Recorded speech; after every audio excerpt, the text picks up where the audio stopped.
Hello student, welcome back to Akash Baiju JEE channel. I'm your teacher, your mentor Jagjot sir. So in today's session we will be discussing all the solutions of the paper जो आप लोगों का हुआ था shift 1 में on 28 June. So आप देख सकते हैं शिफ्ट 1 का पेपर कंपैरेटिवली इजी है एज कंपेयर टू शिफ्ट 2. और अगर हम जानना चाहते हैं ऐसा क्यों तो हम इस पेपर को डिस्कस करना स्टार्ट करते हैं. और मैं आप लोगों को बता देता हूं जो बच्चे इस शिफ्ट में पेपर देके आए थे उनको कंपैरेटिवली वो इजी इसलिए भी लगा था क्योंकि डायरेक्टली फॉर्मूला बेस्ड था. कुछ प्रॉब्लम्स ट्रिकी थी बट इतना ज्यादा ट्रिकी नहीं था. So we are moving to the question number 1. सबसे पहले हम क्वेश्चन नंबर 1 की बात करें. यहां उसने हमें एजर्शन रीजन दिया था. एजर्शन की अगर हम ध्यान से देखिए बात करें तो product of pressure and time उसने बोला this will be having the same dimension of coefficient of viscosity. आप देख सकते हो फोर्स पर unit area that will be equals to eta into delta v delta y. हम ये लिख सकते हैं और इसकी जो डायमेंशन है that will be of time. So जो कोफिशिएंट ऑफ विस्कोसिटी है वो प्रेशर इनटू टाइम वाली डायमेंशन से आपको मिल सकता है. मतलब एजर्शन बिल्कुल सही है बट जो रीजन है वो गलत हो जाएगा क्योंकि ये फोर्स पर यूनिट वेलोसिटी ग्रेडियंट नहीं प्रेशर पर यूनिट वेलोसिटी ग्रेडियंट होता तो ठीक होता. सो डेफिनेटली जो इसका करेक्ट आंसर होना चाहिए that should be option C. Clearly here A is true but R is false. I hope ये क्वेश्चन आप लोगों से हो गया होगा अगर आप अपनी शिफ्ट में कर रहे होंगे. अगर आप फर्स्ट टाइम कर रहे हैं then please try to solve this. Now moving to the next question, this is more interesting one क्योंकि यहां आप लोगों को प्रोवाइडेड है centripetal acceleration and the formula of centripetal acceleration is given as it is k square r t square. सबसे पहले centripetal acceleration का हम फॉर्मूला जानते हैं. हम इसको v स्क्वायर बाय r भी लिख सकते हैं that will B k square r t square. तो यहां से जो वेलोसिटी आ जाएगी that will B k r t. अब अगर हम पावर निकालना चाहते हैं तो हमें लिखना चाहिए force which is mass into acceleration multiply by velocity F dot v. ये होता था ना पावर. बट ये जो एक्सेलरेशन है दैट शुड बी टेंजेंशियल तो ये सेंट्रीपिटल नहीं होना चाहिए. मतलब it should be dv by dt. So it becomes kr. Now you can substitute and just tell me what will be the correct answer here.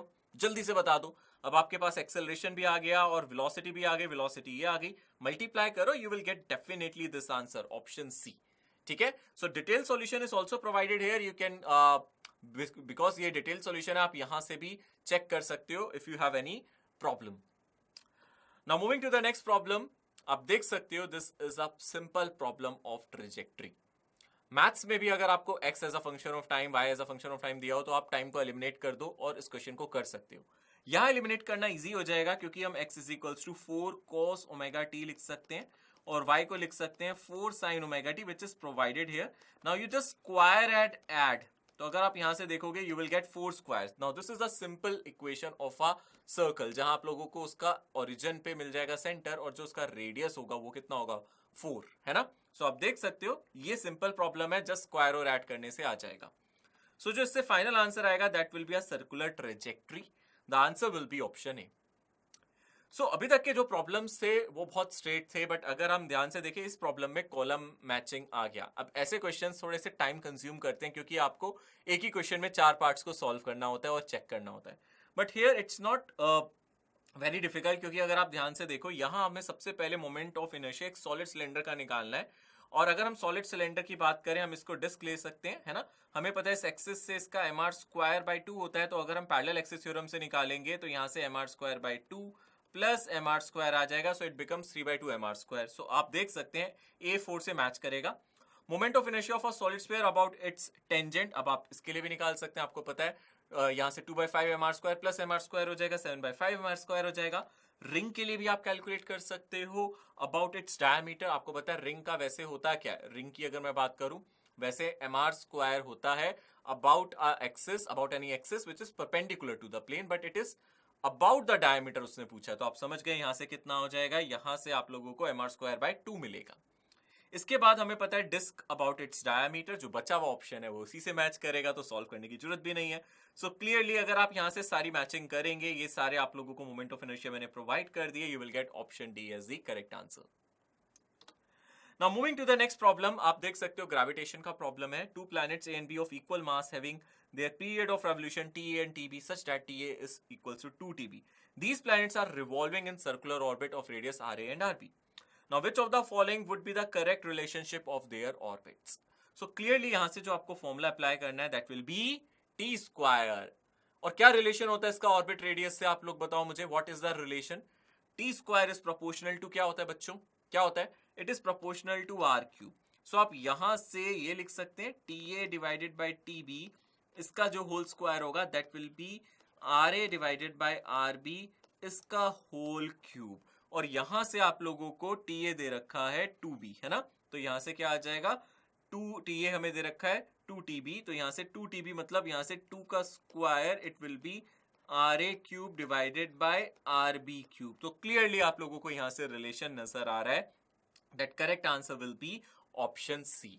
ठीक है, simple problem था I think, ये तो कैपलर्स लॉ से आपने कर ही लिया होगा। ठीक है, now moving to the next problem. Again ये जो क्वेश्चन है वो CBSE लेवल का था। देख सकते हो आप ऐसे क्वेश्चंस करते थे जब आप स्कूल एग्जामिनेशन 11th में देते हो, ऐसे प्रॉब्लम्स आते हैं। A water drop of diameter 2 centimeter is broken into 64 equal droplets। तो आप देख सकते हो यहाँ एक वाटर ड्रॉप दे रखा है जिसका डायमीटर 2 सेंटीमीटर है, इसको आपने 64 इक्वल ड्रॉप्स में ब्रेक किया है। Now the surface tension of water is this. In this process the gain in surface energy will be। तो सबसे पहले आपको जो पहली वाटर ड्रॉप दे रखी है उसका डायमीटर था 2 सेंटीमीटर, तो जो उसका रेडियस होगा दैट विल बी 1 सेंटीमीटर, है ना। सो आपने देखा 1 सेंटीमीटर की एक ड्रॉप 64 ड्रॉप्स में ब्रेक कर रही है, तो वॉल्यूम कंजर्वेशन लगेगा। So 4/3 pi capital R cube is equals to 4/3 pi into small R cube multiply by 64। So यहां से आपको जो आर क्यूब मिलेगा that will be 64 times small R cube. तो स्मॉल आर क्यूब मतलब 8 small R will be capital R, so small R will be capital R divided by 8। आप ऐसे कर सकते हो।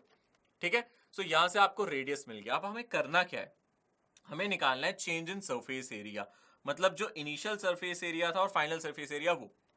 तो अगर मैं इनिशियल सरफेस एरिया की बात करूं तो यहां से आ जाएगा 4 पाई आर स्क्वायर, और जो फाइनल सरफेस एरिया की बात करूं वो आ जाएगा 64 into 4 pi small R square. फिर मैं निकालूंगा डेल्टा ए, मतलब जो भी इनका एरिया मैं AI माइनस AF या AF माइनस AI करके निकाल सकता हूं, बस मैग्नीट्यूड चाहिए मुझे। और उसको किससे मल्टीप्लाई करना है, अगर आपको एनर्जी निकालना है तो आपको इस डेल्टा ए को मल्टीप्लाई करना है सरफेस टेंशन से। ओके, अगर आप इसको केयरफुली यहां से एग्जीक्यूट करोगे, पूरी कैलकुलेशन को यहां यूज करोगे, finally you will get option A as your final answer. ठीक है, आई थिंक ये क्वेश्चन सभी बच्चे ने सॉल्व किया होगा और इसका आंसर आप लोगों का आ गया होगा। ठीक है, now moving to the next problem.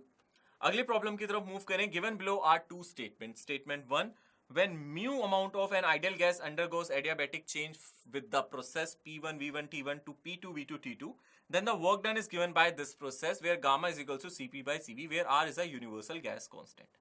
तो हम लोगों को पता है पॉलीट्रॉपिक जो प्रोसेसेस होती हैं उसमें अगर हम एडियाबैटिक की बात करें, हम Cp by Cv लिख रहे हैं, तो अगर हम यहाँ ध्यान से देखें, हम यहाँ R की जगह गामा को सब्स्टिट्यूट कर सकते हैं। और हम जब वर्क डन निकालते थे इस प्रोसेस में एडियाबैटिक में, तो वो यही आता था एडियाबैटिक प्रोसेस का, इफ यू रिमेंबर। सो ये डायरेक्टली है, यहाँ आप डिराइव करने का टाइम नहीं है एग्जाम में कि हम पूरा डिराइव करें एडियाबैटिक के लिए वर्क डन, तो ये बिल्कुल सही स्टेटमेंट है। ओके, और अगर आप नीचे ध्यान से देखिए गामा इज ग्रेटर देन 1, तो ये ओवरऑल पॉजिटिव क्वांटिटी ही आएगी। इसके बाद in the above case the work is done on the gas and the temperature of the gas would rise, तो ये भी बिल्कुल सही स्टेटमेंट है। अगर हम एडियाबैटिक प्रोसेस की बात करें, अगर हम वर्क करते हैं गैस पे तो उससे उसका टेम्परेचर बढ़ता ही है, तो इसका मतलब इसमें कोई प्रॉब्लम नहीं थी।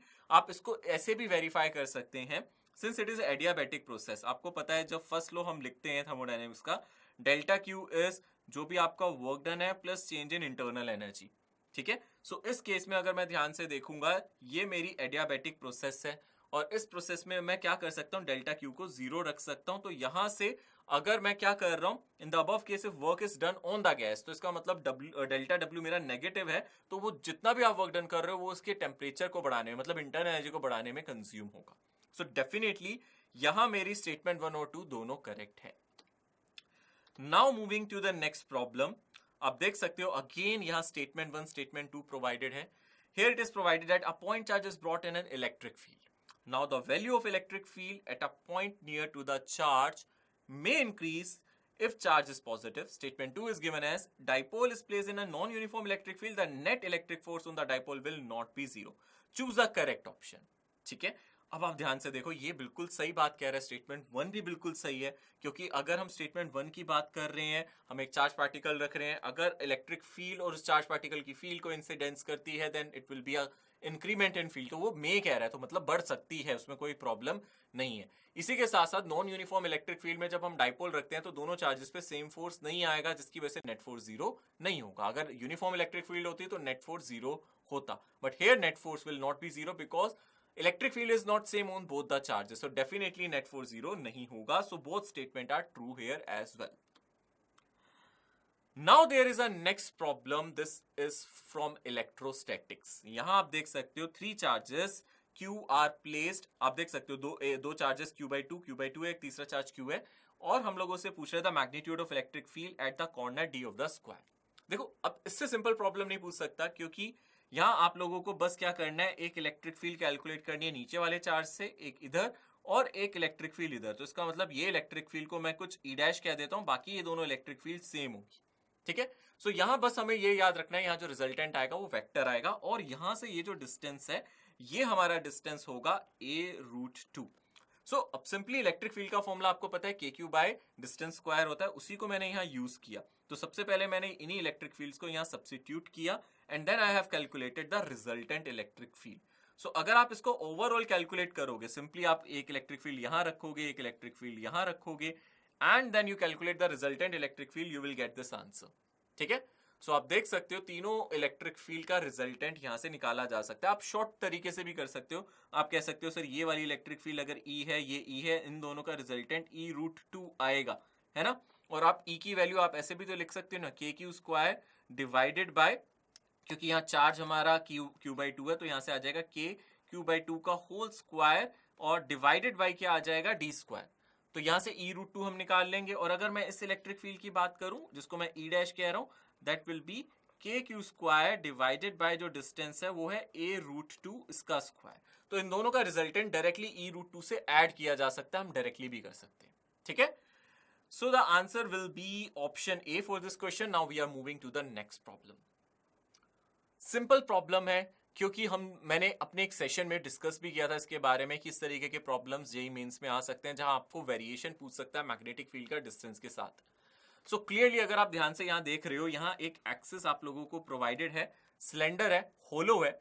अगर होलो सिलेंडर है तो इसके अंदर से कोई करंट पास नहीं कर रहा होगा, तो डेट्स वाई अगर आप एम्पेयर सर्किट लॉ लगाओगे तो अंदर कोई मैग्नेटिक फील्ड नहीं मिलेगी। But when you reach the surface the magnetic field rises, वो हो जाएगी μ0I divided by 2 pi into capital R। और एज यू गो आउटसाइड आप लोगों को पता है इलेक्ट्रिक फील्ड क्या करेगी, डिक्रीज करेगी। इसका मतलब है इनसाइड हमारी मैग्नेटिक फील्ड है, not electric field, actually I think I was saying electric field instead of magnetic field. तो यहां मैं मैग्नेटिक फील्ड की बात कर रहा हूं, नॉट इलेक्ट्रिक फील्ड, क्योंकि इलेक्ट्रिक फील्ड में भी कुछ ऐसा ही वेरिएशन होता है जब हम एक स्फीयर लेते हैं, होलो स्फीयर। तो दैट्स व्हाई मैं गलती से शायद इलेक्ट्रिक फील्ड बोल गया था, बट यहां हमें मैग्नेटिक फील्ड की बात करनी है। और ये सिलेंडर हमारा कैसा है बच्चों, होलो है, तो अंदर हमारी मैग्नेटिक फील्ड जीरो होगी, सरफेस पे मैक्सिमम होगी, और बाहर जाने के बाद डिक्रीज करेगी। सेम केस जैसा कि हम वहां पढ़ते हैं एक होलो स्फीयर से, बट यहाँ जो डिपेंडेंस है वो 1/r की होती है, 1/r² की नहीं होती। जो इलेक्ट्रिक फील्ड वाला हम केस डिस्कस करते हैं वहां 1/r² का वेरिएशन होता है, ठीक है। बट द थिंग इज कोई प्रॉब्लम नहीं है, यहाँ क्लियरली हम देख सकते हैं option D is the correct choice. Now moving to the next problem. देखो नेक्स्ट प्रॉब्लम अगेन एक ऐसा प्रॉब्लम है जो देखने में कॉम्प्लिकेटेड जरूर लगता है, लेंदी लगता है, बट मुश्किल नहीं है, क्योंकि यहाँ आप लोगों को इलेक्ट्रिक फील्ड का मैग्नीट्यूड दे दिया, मैग्नेटिक फील्ड का मैग्नीट्यूड दे दिया। अब आप यहां से स्पीड निकाल सकते हो, आपको पता है E is equals to B into speed of sound, या सॉरी स्पीड ऑफ लाइट, हम यहां से निकाल सकते हैं। So speed of light will be 2.25 divided by 1.5 into 10⁻⁻8, ठीक है। सो आप यहां से इसको सॉल्व कर सकते हो, और यहां से सबसे पहले मुझे क्या बता सकते हो कि यहां से स्पीड कितनी आई। Once you got this thing, कोई प्रॉब्लम नहीं, आपने इसको निकाल लिया होगा, आराम से आ गया होगा, इस पर कोई प्रॉब्लम नहीं है। इसके बाद क्या करना है, अब हमें एको वाला प्रॉब्लम करना है कि कोई साउंड जाती है, ट्रैवल करके वापस आती है, तो कितना डिस्टेंस ट्रैवल करती है, 2 टाइम्स d, वो कितना हो गया 6, मतलब यहाँ किलोमीटर्स में है तो इंटू 10⁻³ मीटर, ये हमारा टोटल डिस्टेंस हो गया, ये हमारी स्पीड हो गई। तो आप टाइम निकाल सकते हो, टाइम इज इक्वल्स टू जो भी आपका टोटल डिस्टेंस है ना, वो 2 × 3 × 10⁻³ डिवाइडेड बाय हमारी क्या हो जाएगी यहाँ स्पीड। और आप लोगों का क्लियर कट यहाँ से आंसर आ जाएगा। आप देख सकते हो मैंने यहाँ पूरा सॉल्व किया है, या मेरा ये डिस्टेंस आ गया, स्पीड और यहाँ जो आई है आपकी लाइट की वो 1.5 × 10⁻⁸ आई है। So definitely you will get this answer, ठीक है। आई होप ये मुश्किल नहीं था, आप लोगों को बिल्कुल मुश्किल नहीं लगा होगा, आप लोगों ने क्लियरली इसको अटेम्प्ट कर लिया होगा. So definitely option B is the correct answer. Now moving to the next problem. Now this problem is from ray optics. और ray optics में अच्छा प्रॉब्लम है बट ज़्यादा मुश्किल नहीं है, क्योंकि आप लोगों को बहुत सारे फॉर्मूलाज पेपर में पढ़ के जाने होते हैं, तो अगर आपने वो फॉर्मूलाज पढ़े थे तो ये इजीली हो गया होगा. कहने का मतलब है कि उसने इस क्वेश्चन में क्लियरली ये बोल दिया है अ रिफ्रैक्टिंग एंगल जो है यहाँ आप लोगों को प्रिज्म का दे रखा है A. Now the refractive index of material is given by this. अब आप लोगों को एक फॉर्मूला पता है, आप लोगों ने एक फॉर्मूला पढ़ा है, mu is equals to sine I plus delta M divided by 2 divided by sine of A divided by 2, है ना. ये आप लोगों ने फॉर्मूला पढ़ा है ना. सो यहां आप ध्यान से देख सकते हो, ये फॉर्मूला आप लोगों ने ओके सॉरी, यहां हम लोगों को रिफ्रैक्टिव इंडेक्स ऑलरेडी प्रोवाइडेड है, कॉट ए बाई 2, हम इसको डायरेक्टली भी यूज कर लेंगे. ओके सो यहाँ a plus delta by 2, sorry ऊपर i लिख दिया मैंने, a प्लस डेल्टा 2, इसको हम ये भी लिख सकते हैं sine i divided by sine r, ठीक है ना. सो इंसिडेंट एंगल को ही हम a plus delta m divide by 2 लिखते हैं और नीचे a बाई 2 लिख दिया मैंने, ठीक है. सो नेक्स्ट थिंग इज कि अब आपको क्या करना है, यहाँ म्यू को सब्स्टिट्यूट करना है. म्यू को क्या सब्स्टिट्यूट करना है, यहां से आप इसको लिख सकते हो कॉट a बाई 2 या फिर आप लिख सकते हो cos a by 2 divided by sine a by 2. अब आप इसको कंपेयर करो किससे, आप देख सकते हो, इसको लिख सकते हो आप क्या, sine of a plus delta m divided by 2 divided by sine a by 2. तो sine a by 2 sine a by 2 cancel. अब आप यहां ध्यान से देख सकते हो a plus delta m by 2, इसको कैसे लिखोगे आप, कॉस को क्या लिख सकते हो, कॉस a बाई 2 को क्या लिख सकते हैं, we can write cos a by 2 as sine 90 degree minus a by 2, हम लिख सकते हैं ना. अब आप इसको यहां सब्स्टिट्यूट कर दो, यहां से 90 डिग्री माइनस a बाई 2 आप सब्स्टिट्यूट कर दो. सो यहां से क्या आ जाएगा आपका, it will B 180 degree minus a by 2, that will B a plus delta m by 2. 2 से 2 कैंसिल हो जाएगा और यहां से आप लोगों का आंसर आ जाएगा. यहां से कितना आंसर आएगा आपका, अगर आप ध्यान से देख रहे हो, it will B 180 degree minus, आप डेल्टा m निकाल रहे हो ना, 180 डिग्री माइनस 2a, आप इसको ये लिख सकते हो. क्लियर. सो देखा जाए यहां से जो करेक्ट आंसर आ रहा है that is option A. So student, उस क्वेश्चन के बाद अब आपके सामने एक और फॉर्मूला बेस्ड, जैसा कि मैंने सेशन के स्टार्टिंग में ही कहा था, इस सेशन में मोस्टली क्वेश्चंस फॉर्मूला बेस्ड ही थे. सो आप देख सकते हो, सिंपली आपको रिजॉल्विंग पावर निकालनी है और फॉर्मूला आप लोगों को पता है. हम पता है रिजॉल्विंग पावर अगर हम निकाल रहे हैं, हम सिंपली लिख सकते हैं a डिवाइडेड बाय 1.22 लैम्डा, और सब कुछ क्वेश्चन में प्रोवाइडेड. आई होप इस क्वेश्चन में ज्यादा कैलकुलेशन भी नहीं थी और आप लोगों को बहुत इजी भी लगा होगा. सिंपल सब्स्टिट्यूशन फॉर्मूला रखने के बाद इस क्वेश्चन का आपको आंसर मिल गया होगा, that will be 8.2 into 10 raised to the power 5. Now moving to the next problem, and अगर मैं ध्यान से देखूं, ये प्रॉब्लम कंपैरेटिवली दूसरी प्रॉब्लम से थोड़ी इंटरेस्टिंग थी. मुश्किल नहीं थी, बस थोड़ा सा आप लोगों को इसमें दिमाग लगाना था, आपको रीअरेंज करने थे कुछ फैक्टर्स और ये आंसर आ जाता. जैसा कि यहाँ आप लोगों को एक इलेक्ट्रॉन और फोटोन है, दोनों की डी ब्रोगली वेवलेंथ दे रखी है. अगर आप फोटोन की बात करते हो तो फोटोन आपको पता है, यहां से लिख सकता हूं h divided by momentum of photon, और फोटोन का momentum energy divided by speed of light, ऐसे लिखा जा सकता है, ठीक है ना. सो अगर आप ध्यान से देख रहे हो, आप इसको इस तरीके से लिख सकते हो, क्योंकि momentum into speed of light is energy. यहां से मुझे एक चीज समझ में आ रही है, energy is inversely proportional to lambda p कुछ आ रहा है ना. आप देख भी सकते हो, आप एग्जैक्ट रिलेशन भी लिख सकते हो. सेकेंड थिंग इज, अगर मैं ध्यान से देखूं, इलेक्ट्रॉन की अगर मैं बात करूं तो वहां से मैं लिख सकता हूं h डिवाइडेड बाय मोमेंटम, जिसको लिख सकता हूं 2 टाइम्स मास, है ना, 2 टाइम्स मास इनटू क्या लिख सकते हैं हम, एनर्जी. सो यहां से अगर मैं एनर्जी की बात करूं तो root E is inversely proportional to 1 by lambda E. Now you can use this two things, आप देख सकते हो, अब आप इन दोनों फैक्टर्स को अगर कंबाइन करोगे तो if you take the square then you will get lambda P is proportional to lambda E square. तो देख सकते हो, मैंने दोनों जगह एनर्जी निकाला, एक बार लैम्डा पी से कंपेयर किया, एक बार लैम्डा ई से कंपेयर किया, and then we got the final answer here. ठीक है. सो आई होप ये क्वेश्चन थोड़ा सा आप लोगों को अटपटा लगा होगा, बट क्लियरली इसका आंसर मैंने मोस्ट ऑफ द स्टूडेंट्स को देखा है इसका ऑप्शन बी मार्क करते हुए, but option B is not the correct answer, it's option A. Now the next problem is from nuclear physics, but again इस पे कोई कैलकुलेशन नहीं है, सिर्फ सोचना था, कंसेप्चुअल था. जैसा कि उसने बोला, Q value of a nuclear reaction and kinetic energy of the projectile particle KP are related as. So अब आप इतना याद रखना, जो भी हमारी क्यू वैल्यू होती है, काइनेटिक एनर्जी हमेशा उससे कम निकलती है। लेट अस से हम पॉजिटिव क्यू वैल्यू की बात कर रहे हैं, ठीक है। सो डेफिनेटली यहां आप देख सकते हो, आप ये कह सकते हो भाई kinetic energy positive, Q value अगर पॉजिटिव तो इनका सम पॉजिटिव होगा, तो ऑप्शन डी तो वेरीफाई हो ही जाएगा। बट ओवरऑल अगर क्यू वैल्यू नेगेटिव भी होती है तो जो हम इंसिडेंट पार्टिकल लेंगे, मतलब जो एनर्जी हम सप्लाई करेंगे वो तो पॉजिटिव होगी और वो क्यू से ज्यादा होनी चाहिए। फिर उस केस में वो क्यू वैल्यू से ज्यादा होनी चाहिए, तो उनका एडिशन अप करूंगा तो भी ये क्या रहना चाहिए, पॉजिटिव होना चाहिए, ठीक है, तभी वो प्रोसेस आगे प्रोसीड होगी, right. So definitely in any case मैंने पूरा सॉल्यूशन भी इसका प्रोवाइड कर दिया। You can see the solution detailed, आप इसका डिटेल सॉल्यूशन भी देख सकते हो। You will clearly get that option D is the correct answer.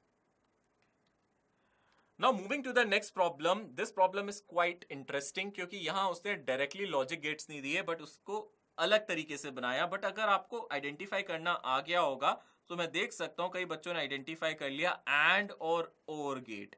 तो अगर आपने इसको एंड और की तरह आइडेंटिफाई कर लिया, इफ यू नो दैट, तो इस क्वेश्चन में कुछ था ही नहीं, है ना। तो आप समझ गए ये कौन सा गेट बनने वाला है। यू नो दैट अगर एंड और गेट, एंड और नॉट गेट, सॉरी नॉट और गेट, मैंने यहाँ और लिख दिया, it's not gate and not gate. तो अगर आपने कंबाइन कर दिया देन आपको ये क्या मिल जाएगा, नैंड गेट, ठीक है ना।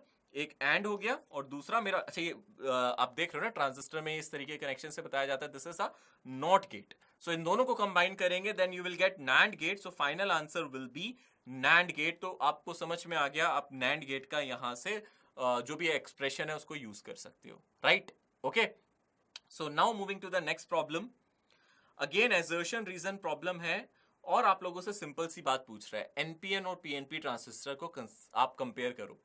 खुद सोचो, एक NPN transistor permits more current than PNP transistor, ऐसा होता है क्या और होता है क्या, रीजन है। एनपीएन और पीएनपी में क्या फर्क है आप देख सकते हो, एमीटर बेस कलेक्टर। यहाँ एनपीएन में हम क्या लेते हैं, हम जो बेस है वो पी ले रहे हैं बट एमीटर कलेक्टर कैसा ले रहे हैं, एन। और आपको पता है यहाँ जो आपकी इलेक्ट्रॉन है वो मेजॉरिटी चार्ज कैरियर्स होने वाले हैं और वो इजीली फ्लो करते हैं, है ना। सो डेफिनेटली मैं कह सकता हूँ ये एजर्शन ठीक है। और एजर्शन का जो एक्सप्लेनेशन है वो रीजन क्लियरली दे रहा है कि इलेक्ट्रॉन्स की मोबिलिटी हाई है, वो क्या कर सकते हैं, अच्छे चार्ज कैरियर हो सकते हैं। तो एनपीएन में जो मेजर चार्ज कैरियर है वो इलेक्ट्रॉन है, बट अगर पीएनपी की बात करूँ वो होल है, तो वहां ऑब्वियसली जो आपको करंट मिलेगा वो कम मिलेगा। सो ये तो बहुत अच्छा क्वेश्चन था, बट देखा जाए वो इजी भी था। अगर आपको थोड़ा सा डेप्थ में आपने ये टॉपिक पढ़ा है तो आप इसका आंसर कर सकते थे, and the answer is option A. Now moving to the next problem, and this problem is clearly वो कहते हैं ना कि एग्जाम से पहले पढ़ के जाने वाला एक पूरा चार्ट आपको पता होना चाहिए। Television signal, radio signal, high quality music, human speech किस रेंज में लाई करता है ना। आई थिंक ह्यूमन स्पीच तो सभी को पता होता है किस रेंज में लाई करता है, बट डेफिनेटली ये सारी रेंज आपको अगर पता है तो आप आराम से कर सकते हो। और यहाँ टेलीविजन 6 मेगाहर्ट्ज में लाई करेगा, रेडियो सिग्नल 2 मेगाहर्ट्ज में, हाई क्वालिटी म्यूजिक 20 किलोहर्ट्ज में, और ह्यूमन जो हमारी स्पीच है वो 3 किलोहर्ट्ज में, है ना। पता है ना ह्यूमन स्पीच के बारे में तो सब जानते हैं, ठीक है ना। सो डेफिनेटली अगर आपने यहाँ इसका करेक्ट आंसर पहचान लिया then it will be option C, ठीक है। Now the next problem is simple one, but again अच्छा क्वेश्चन था ये। सिर्फ आप लोगों को समझना था कि इसमें कैसे यूज करना है। और यहाँ जो बीट्स दे रखी हैं वो 12 सेकंड के लिए दी हैं। सो 40 बीट्स इन 12 सेकंड, तो आप बीट पर सेकंड जरूर निकालना। क्वेश्चन है the velocity of sound in gas in which 2 wavelength are provided, ठीक है। और अब आप लोगों से पूछ रहा है कि ये 40 बीट्स पर सेकंड कर रहा है तो कैसे इस क्वेश्चन को करें। सो आप लोगों को पता है यहाँ अगर आप 40 डिवाइडेड बाई 12 करेंगे तो आपको बीट मिल जाएगा जो आप बोलते हो, और वो आप बोलते थे फ्रीक्वेंसी डिफरेंस। और अब अगर आप फ्रीक्वेंसी निकालना चाहते हो, you know that frequency into wavelength is speed, पता है ना आपको। सो अगर आप यहाँ से फ्रीक्वेंसी की बात करोगे तो स्पीड डिवाइडेड बाई वेवलेंथ आएगा, है ना। सो अगर आप ध्यान से देखो यहाँ से आप लोगों को वेलोसिटी ऑफ साउंड ही निकालना है, तो v डिवाइडेड बाय आप क्या करो, lambda 2 minus v divided by क्या करो, लैम्डा 1, जो भी है इसका मैग्नीट्यूड लो, और यहाँ से आप v की वैल्यू इजीली कैलकुलेट कर सकते हो। सो सिंपली आप यहाँ सब्स्टिट्यूट करोगे, you will get the value of v as 707.2 metre पर सेकेंड। अच्छा क्वेश्चन था, थोड़ा सा नया क्वेश्चन था, मैं देख रहा था ऐसे रिपीटेड क्वेश्चन नहीं पूछा, कुछ अलग क्वेश्चन पूछा उसने, एंड डेफिनेटली आंसर आप लोगों का आ गया option D. Now the next problem is pendulum based। तो इसमें आप लोगों को जस्ट एनर्जी कंजर्वेशन लगाना है और कुछ भी नहीं था बेटा। सिंपल आप पेंडुलम प्रॉब्लम करते हो, आपके पास बॉटम पॉइंट दिया है, आपको पता है यहाँ मैक्सिमम स्पीड होता है, ये किसी हाइट से आपने छोड़ दिया। अब आप सबसे पहले सिर्फ कोशिश करो इनके बीच में हाइट डिफरेंस निकालने का। अगर आपने हाइट डिफरेंस निकाल लिया तो सब कुछ ईजी है, आप देख सकते हो यहां से इस चीज को आप कैलकुलेट कर सकते हो. If this is L, then you know this is L cos 60 degree, right. और ये जो टोटल लेंथ है दैट विल बी L. तो L minus L cos 60, L cos is 1/2, L cos 60 degree L/2 हो जाएगा, है ना. cos 60 डिग्री 1/2 है तो L cos 60 डिग्री L/2, तो ये भी हमारा L/2 हो जाएगा. So initial energy mg L/2 और फाइनल एनर्जी हाफ mv². बस यही करना था इस क्वेश्चन में. अगर आपने इसको यूज किया तो आप लोगों का फाइनल आंसर आ जाएगा. आप ऐसे भी कर सकते हो half mv² into mg 1 minus cos theta, और आपको पता है यहाँ कॉस थीटा 1/2 मैंने पहले ही बता दिया, आ जाएगा. ठीक है. सो क्लियरली आप देख सकते हो ये क्वेश्चन भी इजी था और आप लोगों ने इसको सॉल्व कर लिया होगा. एक चीज जो यहाँ मिसिंग है फॉर्मूले में, जस्ट आप L और ऐड कर देना, mgl भी था. ठीक है. उसके बाद ये क्वेश्चन जब आपने सॉल्व किया, now we can move to the next one. इस क्वेश्चन में क्या है, एक मीटर ब्रिज का सेटअप दे रखा है, आप लोग देख सकते हैं. 15 वोल्ट यहाँ कनेक्ट किया गया है, यहाँ 15 ओम है, यहाँ मेरा R है, और ये हमारा इंटीजर टाइप प्रॉब्लम है. आपको कुछ दिया है कि यहाँ 43 सेंटीमीटर पे मार्क होता है, बट एंड करेक्शन 2 सेंटीमीटर दिया है. इसका मतलब लेफ्ट साइड 43 प्लस 2 45 होना चाहिए, but right side it will B 100 minus 43 which will be 57 centimetre, but यहां ये होना चाहिए 45 सेंटीमीटर. अब ये बिल्कुल व्हीटस्टोन ब्रिज की तरह है. आपको क्या करना है, आपको जस्ट रेशियो लेना है रेजिस्टेंस का, या फिर आप क्या कर सकते हो, इस रेजिस्टेंस को इस लेंथ से डिवाइड करो, इस रेजिस्टेंस को इस लेंथ से डिवाइड करो और इक्वेट कर दो. सो वही हम लोग यहां कर रहे हैं. 43 plus 2 divide by 15, 57 divide by R. R की वैल्यू यहां से आ जाएगी 19 ओम्स. ठीक है. Now moving to the next problem. अगर हम अगले प्रॉब्लम की तरफ चलेंगे तो अगला प्रॉब्लम तो एग्जैक्टली व्हीटस्टोन ब्रिज के लिए ही है, और यहां उसने बोला है क्लियरली कि एमीटर में करंट कितना है हमारा, बोलो 0 है. सॉरी, वो करंट पूछ रहा है एमीटर में, तो हमसे ये पूछ रहा है 10 ओम में अगर डिफ्लेक्शन 0 है तो एमीटर में करंट कितना होगा. Deflection is 0, then current in ammeter is what. सोचो, ट्राई करो. समझ में आ गया होगा आप लोगों को, सर ये व्हीटस्टोन का प्रॉब्लम है, आप लोगों को समझ में आ गया होगा. R divided by 3 is same as 4 divided by 6, या फिर 3 divided by 6 is as R divided by 4. Obviously अगर ये 3 है, ये इसका डबल है, तो ये कितना है 4, तो ये इसका हाफ होगा, कितना 2 ओम. इसके बाद ये दोनों सीरीज में, ये दोनों सीरीज में, फिर दे आर इन पैरेलल. हो जाएगा ना सॉल्व, टोटल करंट निकल जाएगा ना, टोटल रिजल्टेंट आप निकाल लोगे. आपको समझ में आ गया, ये 2 ओम है, 2 प्लस 4 6, एंड 6 एंड 3 9. इनका रिजल्टेंट निकालो, ये आ जाएगा 6 इंटू 9 डिवाइडेड बाय 6 प्लस 9, ये रिजल्टेंट आ गया. और आपका जो करंट आएगा that will be 36 divide by resultant. So आपने सॉल्व किया होगा. आई होप इसका आंसर आप लोगों ने इजिली निकाल लिया होगा, and the final answer you are getting as 10 ohm. ठीक है ना, 10 ampere, sorry not ohm, but the 10 ampere will be the correct answer. ठीक है. Now the next problem on your screen is here. An AC source is connected to an inductance of 100 millihenry, capacitance 100 farad and resistance 120 ohm. Okay, I think ये जो हमारा capacitance है ये micro में है, not मिली, क्योंकि जो डायग्राम में प्रोवाइडेड है दिस इज इन माइक्रो. इसको आप करेक्ट कर सकते हैं. सो आप लोगों को निकालना था time in which the resistance having a thermal capacity, this one will get heated by this one. Simple है, प्रॉब्लम मुश्किल नहीं है. सबसे पहले बस आपको एक कोशिश करनी है कि यहाँ आप लोग इसका इंपीडेंस कैलकुलेट कर लें, टोटल इंपीडेंस निकाल लें. ठीक है. सो टोटल इंपीडेंस के लिए आपको XL XC दोनों की रिक्वायरमेंट भी होगी. आपको L दे रखा है, आपको C दे रखा है, आपको R दे रखा है. ओमेगा L, अगर आप ओमेगा L निकालोगे then it will be your XL. So यहाँ से अगर आप XC निकालोगे that will be 1 by omega C. ठीक है. सो आप सबसे पहले ये निकालो, ओमेगा L आपका 10 आ रहा है, और ओमेगा L मतलब XL आपका 10 आ रहा है, और XC जो आ जाएगा वो 100 आएगा. फॉर्मूला आपको पता है ना, देखो XL का आपको पता है, ओमेगा L है जिसको आप 2 pi into frequency into L भी कह सकते हो. जो रेजिस्टेंस दिया है वो हम लोगों को कितना दिया है, 120 ओम यहाँ प्रोवाइडेड है. सो अगर आप इसको सॉल्व करोगे finally you will get this thing. आपका Z आ जाएगा 150 ओम. आई थिंक ये आपका आ गया होगा अब तक. इसके बाद IRMS निकालना है, तो जो भी वोल्टेज है डिवाइडेड बाय Z आपने निकाल लिया.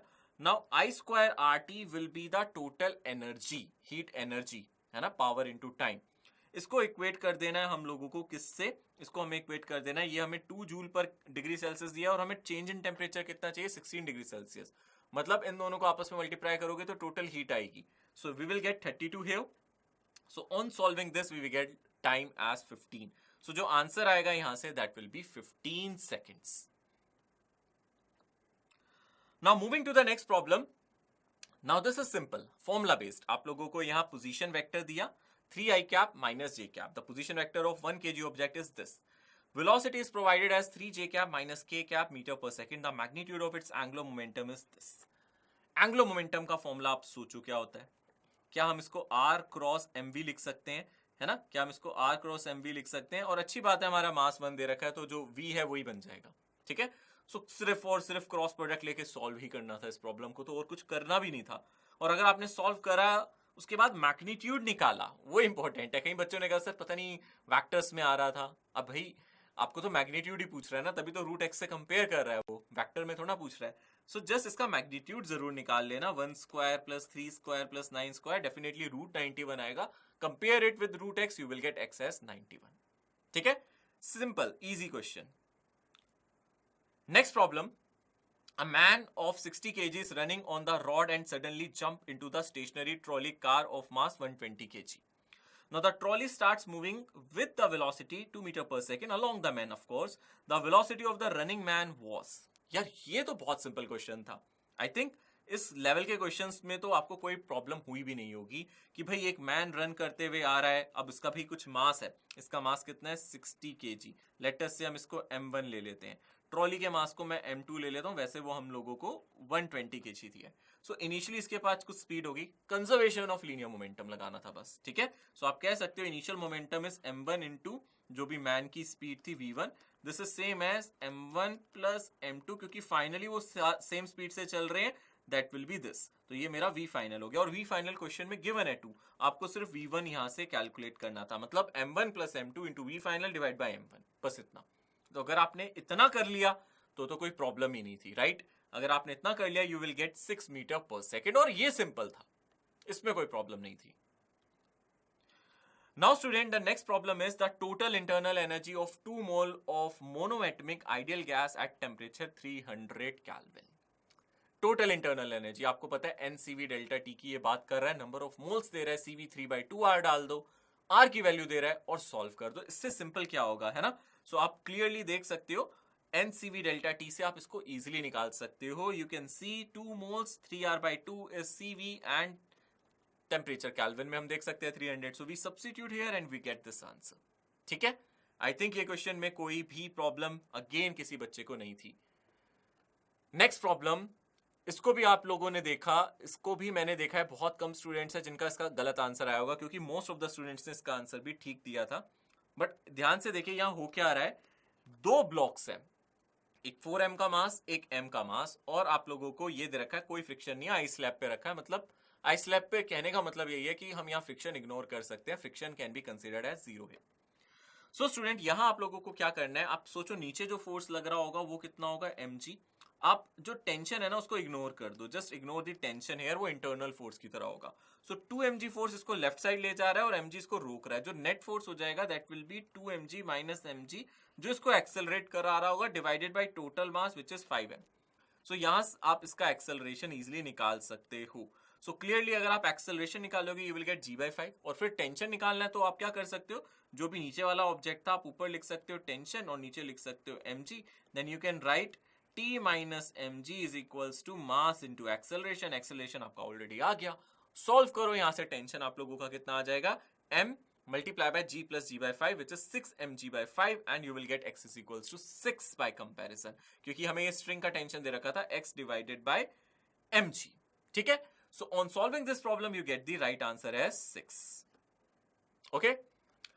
Next problem की तरफ चलते हैं. A singly ionized magnesium atom A is equals to 24 ion is accelerated to the kinetic energy this and is projected perpendicular into a magnetic field B of magnitude इतना, और आपसे रेडियस पूछ रहे. सो अगर आप ध्यान से देखो, आपने सबसे पहले इसको एक्सेलरेट किया तो आप इसकी काइनेटिक एनर्जी निकाल सकते हो. जो इसकी काइनेटिक एनर्जी हो जाएगी वो इसका चार्ज इनटू जो भी पोटेंशियल डिफरेंस होगा. ठीक है. सो आप इसको सिंगली आयनाइज, आपने इसको क्या करा है, A24 आपने मैग्नीशियम का एटम है और आपने क्या किया, इसको इस वोल्टेज से किया, और सिंगली आयनाइज है तो जो इस पे चार्ज होगा वो एक इलेक्ट्रॉन का होगा. ठीक है. सो एक इलेक्ट्रॉन का चार्ज और जो भी आपका पोटेंशियल डिफरेंस है 5 × 10⁻⁴. अच्छा, accelerated to the energy already provided कर दिया, तो ये तो Q × V0 करने की भी जरूरत नहीं है, उसने तो ऑलरेडी एनर्जी दे ही दी. तो मतलब काइनेटिक एनर्जी उसने डायरेक्टली प्रोवाइड कर दी, that is 5 kilo electron volt. तो बस आप इसको क्या करना, 5 × 1000 × 1.6 × 10⁻⁻19 कर देना. अगर पोटेंशियल डिफरेंस दिया होता तो आप चार्ज को मल्टीप्लाई करते, बट इसको करने की जरूरत नहीं है, ये एनर्जी आपकी जूल में आ जाएगी। उसके बाद आप लोगों से कह रहा है अगर आपके पास एनर्जी पता है तो आप रेडियस निकाल सकते हो। आपको पता है जो रेडियस का फॉर्मूला होता है that is nothing but, radius का जो फॉर्मूला होता है that is mv divided by qb, और आप इसको क्या लिख सकते हो 2 times m into kinetic energy divided by charge into magnetic field. So सब कुछ हमें क्वेश्चन में प्रोवाइडेड है ना। अब जस्ट आप लोगों को यहाँ सब कुछ सब्स्टिट्यूट करना है। आपको यहाँ a भी दे दिया तो आप ताकि इसका मास कैलकुलेट कर सको, राइट। सो अगर आप यहाँ ध्यान से देखोगे, यहाँ मैंने इसका मास भी मल्टीप्लाई कर दिया है, तो ये 24 into 1.6 into 10 to the power minus 27 into 5 into 1.6 into 10 to the power minus 16, ये सारी चीजें मैंने यहाँ मल्टीप्लाई कर दी and then I solved and I got the answer 10 centimetre. ठीक है, सो जो फाइनल आंसर आएगा that will be 10 centimetre. Again, now there is a question here. Here you can see a telegraph line of length 100 kilometer has a capacity इतना microfarad per kilometer and it carries an alternating current at 0.5 kilocycle per second. आप सबसे पहले यहाँ frequency निकाल लेना, kilo cycle है, आप इसको 1000 से मल्टीप्लाई कर देना, हर्ट्स में निकाल लेना। The minimum impedance is required, then the value of inductance that needs to be. Basically यहाँ एक तरीके से रेजोनेंस वाली बात कर रहा है, मतलब omega L 1 by omega C से जस्ट इक्वेट करके आप यहाँ से ओमेगा स्क्वायर को लिख सकते हो 1 बाय रूट एल सी, या फिर यहाँ से आप डायरेक्टली एल की वैल्यू लिख सकते हो 1 डिवाइडेड बाय ओमेगा स्क्वायर सी। सिर्फ इतना करना था। आप लोगों को ओमेगा के लिए फ्रीक्वेंसी दी है ना, आप लोगों को फ्रीक्वेंसी दिया, ओमेगा के लिए 2 पाई से मल्टीप्लाई कर दो, 0.5 किलो दिया, 0.5 इंटू 10 टू द पावर 3 लिख दो एंड देन मल्टीप्लाई बाय 2 पाई। सो पूरी कैलकुलेशन में यहाँ करके दिखा सकता हूँ। ये मेरा टोटल कैपेसिटेंस है, ये मेरा ओमेगा आ जाएगा, देन इसी फॉर्मूले में सब्स्टिट्यूट कर देंगे and then you will get 1/10 henry, और आप इसको 100 मिली हेनरी भी लिख सकते हो। ठीक है, सो क्लियरली आप लोग देख सकते हो इसका आंसर आ जाएगा 100। सो डेफिनेटली जितने भी मैंने आज क्वेश्चंस कराए हैं इस सेट में वो मुश्किल नहीं थे। मतलब इट्स लाइक कि अगर आपको 20 क्वेश्चंस अटेम्प्ट करने हो, अगर आपका टारगेट है मुझे 80 मार्क्स लाने हैं फिजिक्स में और मेरे को कोई गलत भी नहीं करना क्वेश्चन, तो बहुत इजीली आप इस सेट में देख सकते हो वो आपको इजीली 20 क्वेश्चंस मिल जाएंगे। बट मोर ओवर अच्छे बच्चे जो टॉप रैंक्स पे लेके आएंगे उनके ज्यादा क्वेश्चंस ठीक होंगे, 22 तक जा सकता है इसका, जो मुझे पर्सनली फील होता है 22-23 क्वेश्चंस आप इजीली सेट में कर सकते थे। ठीक है, so that was all about this particular day discussion. जो इस डे पे डिस्कशन था हमारा शिफ्ट 1 का 28 जून का, जो भी मैंने डिस्कशन आप लोगों के साथ की है, एंड अभी जो बाकी के आपके डिस्कशंस हैं वो भी आप लोगों ने देखे होंगे। सो प्लीज आप लोग एक जरूर चीज कर लेना, आप जितने भी सेशंस आपने अटेंड किए अभी आकाश बायजू जेई चैनल पे, है ना, जो भी हम लोगों ने आपके साथ, चाहे वो आप फिजिक्स की बात करो, केमिस्ट्री या मैथ्स की, आप इंपॉर्टेंट फॉर्मूलाज और इंपॉर्टेंट कंसेप्ट्स को पिक करो जिसमें आप वीक हो और उसकी प्रैक्टिस कर लो फॉर द जुलाई अटेम्प्ट। ठीक है, and I wish you all the very best for your examinations. Take care बच्चों, बाय एवरीवन।